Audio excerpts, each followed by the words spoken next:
اگر وہ واویلا کرتا ہے، ناشکری کے کلمات کہتا ہے،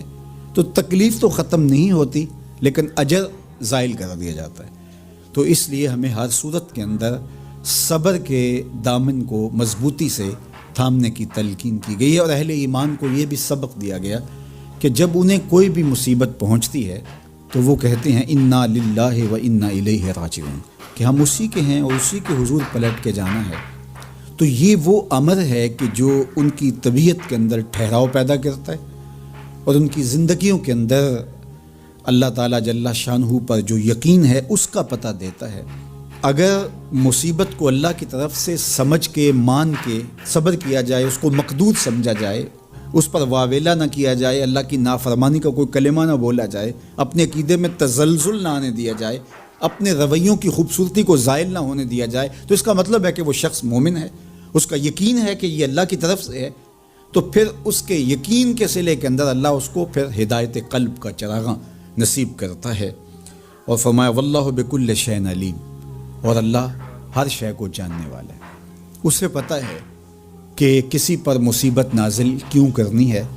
اور اس مصیبت سے اس کا امتحان لینا مقصود ہے، اس کے درجوں کو بلند کرنا مقصود ہے، اس کے گناہوں کو معاف کرنا مقصود ہے، اس کو کسی آزمائش میں ڈال کر کے اس کو مزید کندن بنانا مقصود ہے، یا اس کا کیا مقصود ہے، اس کو سزا دینا مقصود ہے، یہ اسے پتہ ہے۔ تمہارا رب تمہاری طرف آنے والی جو تکلیفیں ہیں ان کے اندر ہزارہا پنہا حکمتوں سے واقف ہے۔ یہاں یہ بات بھی سمجھنے کے قابل ہے کہ جو شخص مصیبت کے آنے پر صبر اور استقامت کے ساتھ اس سے نپٹتا ہے اور اللہ پر جو اس کا یقین ہے اس میں تزلزل پیدا نہیں ہونے دیتا، کل من عند اللہ، اے محبوب فرما دیجئے جو کچھ ہے وہ تمہارے رب کی طرف سے، یہ اس کا خیال اور فکر ہے کہ یہ میرے اللہ کی طرف سے، تو پھر اس مصیبت کو ٹالنے والا بھی وہی ہے۔ تو اگر یہ اس کا عقیدہ پختہ تھا تو پھر وہ مالک کی دہلیز چھوڑ کے، مالک کی چوکھٹ چھوڑ کے کسی اور دہلیز پہ نہیں جائے گا، کسی اور چوکھٹ پہ نہیں جائے گا، وہ اس مصیبت کو دور کرنے والا مؤثر حقیقی اللہ کو ہی جانتا ہوگا اور اسی کے حضور دعائیں کرے گا، التجائیں کرے گا، کسی شرک کا ارتکاب نہیں کر سکتا ہے، اور وہ مالک کی دہلیز سے کبھی روح گردانی نہیں کر سکتا، بلکہ اس تکلیف کے آنے سے وہ اپنے رب کے ساتھ اور زیادہ جڑ جائے گا۔ اور اگر وہ صبر کرے تو یہ اس کا ایک مرتبہ ہے کہ وہ حوصلے کے ساتھ اس تکلیف کو برداشت کرے، اور دوسرا مرتبہ جو اس سے بڑھ کر ہے کہ اس پہ اللہ کی رضا کے سانچے میں اپنے آپ کو ڈھال لے کہ جے سونا میرے دکھ وچ راضی، میں سکھ نو چلے ڈاواں۔ اگر وہ اس بات پہ راضی ہے تو کوئی بات نہیں ہے، میں اس پہ راضی ہوں کہ میرے رب کی یہ رضا ہے۔ تو یہ دونوں چیزوں کا مل جانا، یا دونوں میں سے کسی ایک کا مل جانا، یہ اللہ کی طرف سے اس کو دیا گیا انعام ہے جو اس مشکل حالات میں اس کو حاصل ہوتا ہے۔ اب وہ کس کیفیت میں ہے اللہ تعالیٰ اس کو خوب جانتا ہے، کہ وہ اس پہ صبر کر رہا ہے یا اس کا اندر ڈول رہا ہے، اس کا عقیدہ کمزور تھا اور وہ کمزوری کے باعث جو ہے وہ تزلزل کا، تذبذب کا شکار ہو گئے، تو یہ تمہارا رب خوب جانتا ہے۔ تو تمہارے سینے کے اندر چھپی ہوئی کیفیت تمہارے رب کے علم میں ہے۔ حضور علیہ الصلوۃ والسلام نے فرمایا کہ مومن کا معاملہ بھی بڑا عجیب ہے کہ اسے اگر تکلیف ہوتی ہے تو اس پر وہ صبر کرتا ہے، یا اسے خوشی ملتی ہے تو اس پر وہ شکر کرتا ہے، تو دونوں صورتوں میں اللہ اس کو اجر عطا کرتا ہے۔ اور یہ صرف شان مومن کی ہی ہے کہ وہ مصیبت پر صبر کرے، بلکہ فرمایا کہ مومن کے پاؤں میں کانٹا بھی چبھتا ہے تو اس کا بھی اس کو اجر دیا جاتا ہے، اس کے درجے بلند ہوتے ہیں، اس کے گناہ معاف کر دیے جاتے ہیں، اس کی خطاؤں سے درگزر کر لیا جاتا ہے۔ لیکن یہ مشروط ہے۔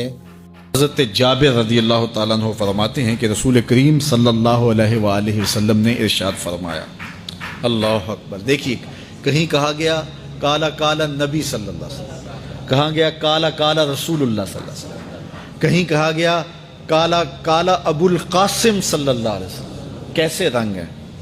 حضرت عائشہ بھی روایت کرتی ہیں حضور کی حدیث، تو کبھی نہیں کہتی کہ کالا کالا زوجی، میرے شوہر نے کہا، وہ بھی کہتے ہیں کالا کالا رسول اللہ، میرے رسول نے کہا۔ حضرت عباس روایت کرتے ہیں تو کبھی نہیں کہتے کہ میرے بھتیجے نے کہا، وہ بھی کہتے ہیں کالا کالا رسول اللہ صلی اللہ علیہ وسلم۔ اللہ اکبر۔ حضرت علی روایت کرتے ہیں، حضرت علی حضور کے بھائی لگتے ہیں نا، تو کبھی نہیں کہتے کالا کالا اخی میرے بھائی نے کہا، وہ بھی کہتے ہیں کالا کالا رسول اللہ صلی اللہ علیہ وسلم۔ اللہ اکبر۔ یار رسول کا رشتہ کتنا بڑا رشتہ ہے۔ تو کوئی نہیں کہتا میرے شوہر نے کہا ہے، کوئی نہیں کہتا میرے بھتیجے نے کہا ہے، کوئی نہیں کہتا کہ میرے بھائی نے کہا ہے، سارے کہتے ہیں میرے رسول نے کہا ہے۔ تو یار یہ کتنا بڑا رشتہ ہے، کتنا عظیم رشتہ ہے۔ تو اس رشتے کے ساتھ فخر ہوتا ہے، ناز ہوتا ہے۔ اللہ اکبر۔ تو یہ کیا کہتے ہیں؟ قال ابو القاسم، اب یہ کہتے ہیں قال قال رسول اللہ صلی اللہ علیہ وسلم، رسول کریم صلی اللہ علیہ وسلم نے ارشاد فرمایا، اُرِدَتْ عَلَيَّ النَّارُ، میرے اوپر جہنم کو پیش کیا گیا، میں نے جہنم کا ملاحظہ کیا تو میں نے وہاں ایک عورت کو دیکھا، اس کی ایک بلی تھی، اس بلی کی وجہ سے اس کو میں نے عذاب میں مبتلا دیکھا۔ کیسے بلی کی وجہ سے اس کو عذاب دیا جا رہا تھا؟ اس نے بلی کو باندھا ہوا تھا، قید کیا ہوا تھا، نہ تو اس کو وہ کوئی دودھ دیتی تھی، کوئی اس کو کھانے کے لیے چیز دیتی تھی، اور نہ ہی اس کو چھوڑتی تھی کہ وہ زمین کے کیڑے مکوڑے کھا کے اپنے پیٹ کی آگ بجھا سکے، یہاں تک کہ وہ بلی بھوک کی وجہ سے مر گئی۔ رسول اللہ فرماتے ہیں بلی کی اس مالکہ کو میں نے جہنم کی آگ میں جلستے ہوئے دیکھا۔ اور عمر بن عامر الخزائی، بنو خزاعہ کا شخص عمر، اس کو میں نے دیکھا اپنی انتڑیوں کو جہنم کی آگ میں دھکیل رہا ہے، اس کی انتڑیاں نکلی ہوئی ہیں اور جہنم کی آگ میں گھسیٹتی ہوئی اس کی انتڑیاں جا رہی ہیں۔ یہ پہلا شخص تھا جس نے سائبہ بنائے تھے، جانوروں کے کان چیر دیے اور بتوں کے نام پہ چھوڑ دیے، یعنی سب سے پہلے بت پرستی کا آغاز عرب میں کرنے والا بنو خزاعہ کا عمر بن عامر یہ تھا۔ تو اس کو میں نے حضور نے فرمایا دیکھا کہ یہ جہنم کی آگ میں جلس رہا ہے، چونکہ اب جتنے بھی لوگ بت پرستی کریں گے ان سب کا گناہ عمر بن عامر کے نامہ اعمال میں درج ہوگا، ان کو بھی گناہ ملے گا جو بت پرستی کرتے ہیں، اور چونکہ ایجاد اس نے کیے تھے، بت اس نے بنائے تھے، تراشے اس نے تھے، پھر اس کے بعد اس نے جانور بتوں کے نام پہ چھوڑے تھے، چڑھاوے چڑھانے کا انداز اختیار کیا تھا، لہٰذا اس کو جو ہے وہ گناہ پہنچتا رہے گا۔ تو کہا میں نے اس کو عذاب میں مبتلا دیکھا۔ تو اگر خیر کی بنیاد رکھو گے نیکیاں ملتی رہیں گی، کھاتے کبھی بھی کلوز نہیں ہوں گے، اور اگر برائی کی بنیاد رکھو گے قیامت تک اس برائی پر جو عمل کرتے رہیں گے اس کا گناہ بھی کھاتے میں پڑتا رہے گا۔ اللہ اکبر۔ تو ہمیں اچھائی کی طرح ڈالنی چاہیے، نیکی کی طرح ڈالنی چاہیے۔ آقا کریم علیہ السلام نے ایک موقع پر فنڈ مانگا تو ایک شخص نے اٹھ کر کے پیش کیا، تو جب اس نے پیش کیا تو اس کے دیکھا دیکھی دوسرے بھی کھڑے ہو گئے، دوسرے بھی پیش کرنے لگے، بعض کا سارے خاموش ہوتے ہیں، کوئی ہمت نہیں کرتا، تو ایک کھڑا ہوا تو اس کو دیکھ کے دوسرے بھی کھڑے ہو گئے۔ تب حضور نے فرمایا تھا من سنّا فی الاسلام سنتن حسنتن فلہ اجرھا،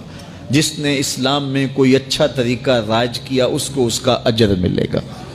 اور پھر اس کی دیکھا دیکھی جس نے بھی کوئی اچھا کام کیا اس کا اجر بھی اس کے اجر کی کمی کے بغیر اس کے کھاتے میں بھی داخل ہوتا رہے۔